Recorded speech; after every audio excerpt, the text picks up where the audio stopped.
ओम विष्णु श्री श्रीमद सच्चंद भक्त ठाकुर जी की जय। श्री श्री जय। भक्ति विनोद वाणी वैभव चतुस्त्रिंश वैभव श्रुति प्रस्थान और श्री भक्ति विनोद। प्रश्न क्रमांक 1। शास्त्रों के बीच में प्रधान शास्त्र कौन है? उत्तर उपनिषद।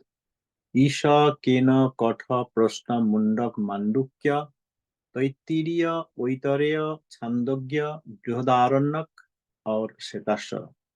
यही एकादश वेद शिरोमणि उपनिषद। सूत्र ब्रह्म सूत्र 4 अध्याय 16 पाद, ये दोनों शास्त्रों के बीच में प्रधान है। प्रश्न क्रमांक 2। श्रुति प्रस्थान का प्रतिपाद्य क्या ब्रह्म लाभ नहीं है? उत्तर उपनिषदों ब्रह्मसूत्र और श्री भगवत गीता सर्वतोभाव में शुद्ध भक्ति का शास्त्र है। स्थल विशेष में आवश्यकता के अनुसार जहाँ जरूरी है, इसी अनुसार वो सब शास्त्र में कर्म ज्ञान तथा मुक्ति ब्रह्मलाभ इत्यादि विषय में विशेष विशेष आलोचना विशेष विशेष विचार लक्षित परिलक्षित होता है। परंतु चरम मीमांसा के स्थल में शुद्ध भक्ति व्यतीत और कुछ भी उपदिष्ट नहीं हुआ। यहाँ पे उपनिषद समूह और पहले प्रश्न में एकादश उपनिषद वेद शिरोमणि, वेदों का शिरोमणि। हम लोग जब श्री बृहद भागवतम पढ़ रहे थे तब वहां पे 3 पार्टी हुए थे। एक साधारण शास्त्र, दूसरा उपनिषद आदि विशेष शास्त्र और तीसरा श्रीमद् भागवत और उपनिषदों का जो श्रेष्ठ है। तो दोनों शास्त्रों के बीच में जब कुंदल हो रहा था कोई विषय लेकर, तब श्रीमद् भागवत आदि विशेष विशेष जो शास्त्र जो शिरोमणि स्वरूप उन्होंने आके उनको अनुरोध किया गया था, उन्होंने आके समाधान किए थे। और यहाँ पे देखा जा रहा है कि उपनिषद में ब्रह्मसूत्र में इवन भगवत गीता में शुद्ध भगवत गीता उद्देश्य शुद्ध भक्ति, लेकिन देखिए श्रीमद् भगवत गीता में 2य अध्याय कर्मयोग, लोग कर्मी लोगों को वही ठीक लगता है। देखो कर्म में ही केवल अधिकार है, कर्म ही करो, फल का हेतु ना हो, फिर भी वहां तक पहुंच नहीं पाते हैं। वो कर्म करते हैं, कर्म फल भोगी होकर हम लोग कर्म फल भोगी होना चाहते हैं इत्यादि। लेकिन देखिए यहाँ पे लिखा है चरम मीमांसा की स्थल में, चरम मीमांसा तक नहीं जाएंगे, केवल कुछ अध्याय पढ़ेंगे और कर्मी भाव में पढ़ेंगे, ज्ञानी भाव में मुक्ति की उद्देश्य में पढ़ेंगे, तो हमें चरम मीमांसा समझ में नहीं आएगा। श्रीमद् भगवद गीता में ही तो अष्टादश अध्याय में सर्वधर्मान परित्यज्य श्लोक है, वो तो हम नहीं देखते हैं। हमें गीता में बोलते हैं गीता में कहा है कर्म करो बस, लेकिन गीता का जो चरम मीमांसा वो हम लोग को दिखाई नहीं देता। इसीलिए शास्त्र हो या शास्त्र है ग्रंथ भागवत हो, शास्त्र का श्रेष्ठ श्रीमद् भागवतम ग्रंथ, तो शास्त्र हो या भक्त भागवत हो, चरम मीमांसा उनसे सीखना पड़ेगा। शास्त्र भी से भी सीखना पड़ेगा, भक्तों से भी सीखना पड़ेगा। अगर हम लोग शास्त्र का एक देश एक पाद या जहाँ पे अपरेंट रिलेटिव विषय का चर्चा हुआ है साधारण लोगों के लिए, वहीं पे हम पड़े रहेंगे तो चरम मीमांसा, वही शास्त्र का जो चरम मीमांसा है सिद्धांत है, वो हमें समझ में नहीं आएगा।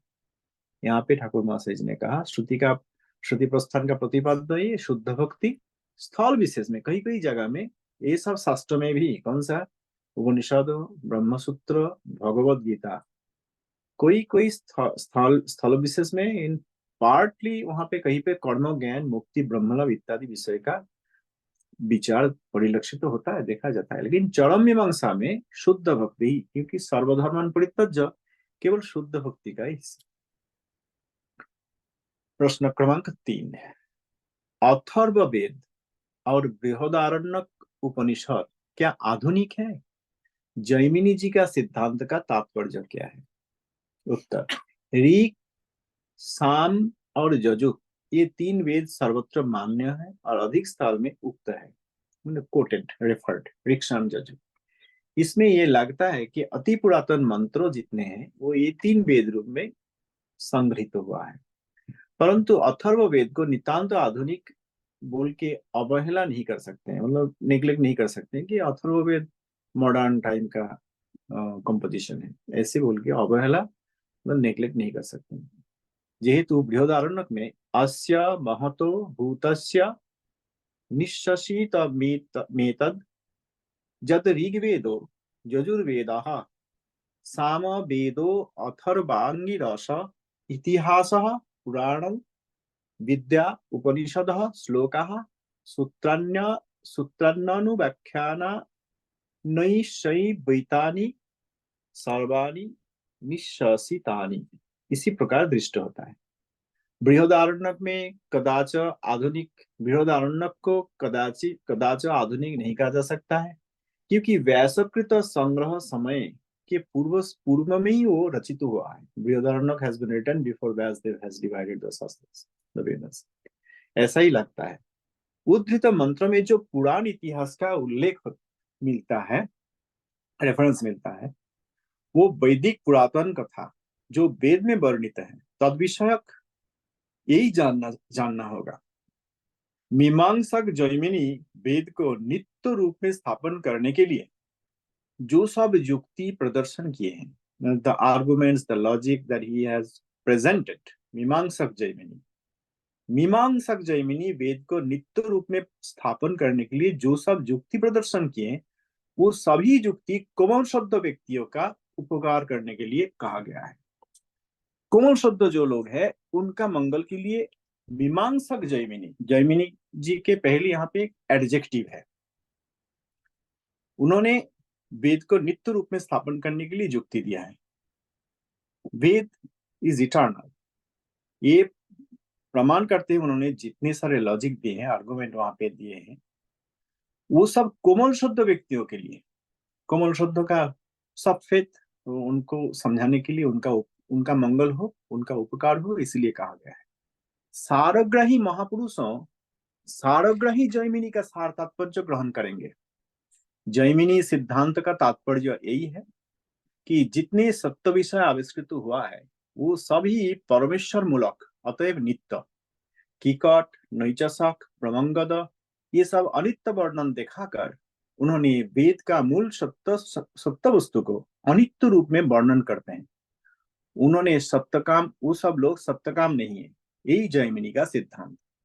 तो यहाँ पे हम लोग जो देख रहे हैं, जैमिनी जी से पहले दो एडजेक्टिव है।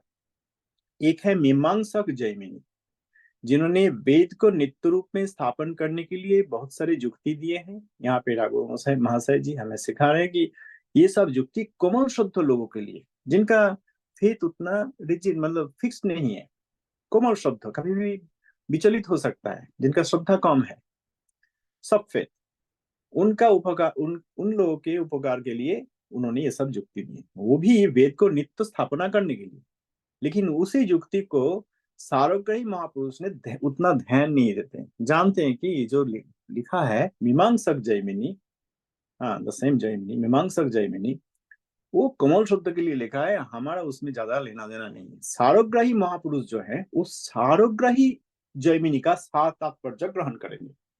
जैमिनी जो सारग्राही रूप में, तो जैमिनी जी का दो एडजेक्टिव हुआ ना, मीमांसा का सारग्राही, और जैमिनी जी का सिद्धांत का तात्पर्य यही है कि जितने सारे सत्य वस्तु आविष्कृत होते हैं सभी परमेश्वर मूलक होता है। यहाँ पे हमें एक वस्तु समझना चाहिए, जैसे देखिए श्री शिव जी का अवतार परम वैष्णव, महावैष्णव श्री शंकराचार्य जी, आदि शंकराचार्य जी, जिन्होंने वेद का मायावाद भाष्य दिए हैं। हम लोग तो शिव जी को महावैष्णव जानते हैं और उन्हीं का अवतार के स्वरूप हमारा श्री शंकराचार्य जी को भी महावैष्णव जानते हैं। भगवान का इच्छा से, आदेश से शिव जी ऐसे किए, अवतार ग्रहण कर, लेकिन हम लोग उनका मायावाद ग्रहण नहीं करते।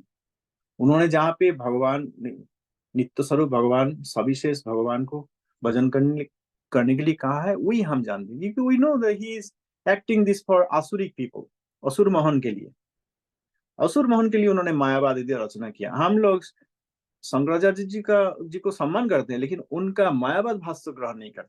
सिमिलरली कोई परम वैष्णव, हम नाम नहीं कहेंगे यहाँ पे, कोई परम वैष्णव अगर कोई स्टेटमेंट दिया है या शिक्षा दिया है, कुछ लिखा है, कुछ कहा है, वो हो सकता है कोमल शब्द के लिए, हो सकता है आसुरिक प्रवृत्ति के लिए, लेकिन हम लोग ना तो आसुरिक प्रवृत्ति के लिए जो कहा गया है उस अनुसरण करेंगे, ना तो हम लोग कोमल शब्द के लिए जो लिखा है उनके लिए हम आग्रह दिखाएंगे।